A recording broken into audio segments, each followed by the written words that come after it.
Hello mga guys, good morning mga guys. And kapagkita ko lang po itong pulot kong doon sa may labas. Putol po to sila, tatlong putol po. Ayan po. Yung isang tatlo, yung isa. Pero ito po, nabuhay na po siya. Nagkaroon na po siya ng dahon. Ayan, ang ganda-ganda na po niya. Tapos itong isang putol, ayan, may sumisibol na rin po. Ayan, dalawa. Tapos yung isa rin po, ayun. Tinaniman ko lang po ang iba kasi wala pa siya. Ayun, tumutubo na rin po siya. Ayan, mga guys. Ang galing naman, nabuhay po yan. Isang puno lang po yan, pinagputol na ko po ng tatlo. Kaya ayun po sila ngayon mga guys.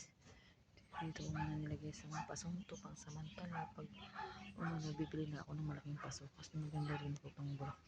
Ano to, ayun po. Ayan mga guys, halo-halo po yung aking tapanani. May kamote, may alakpati, may kamatis, may okra. Ayun po ang okra. Ayun, may ampalaya. Halo-halo po, pinagsama-sama ko na po sila dyan mga guys. Po, kasi dito ang mga kawawa kasi naaarawan po sila, kaya ganyan po yung kanilang mga balat, parang nagdadry ang naninilaw. Tapos dito naman po sa may gilid, may tanim din po akong mga papaya. Ayan, medyo mamatay-matay na po kasi mainit po yung panahon yung dito, namatay na. And then okra, lakbati, yung sitaw po, tatanim ko lang.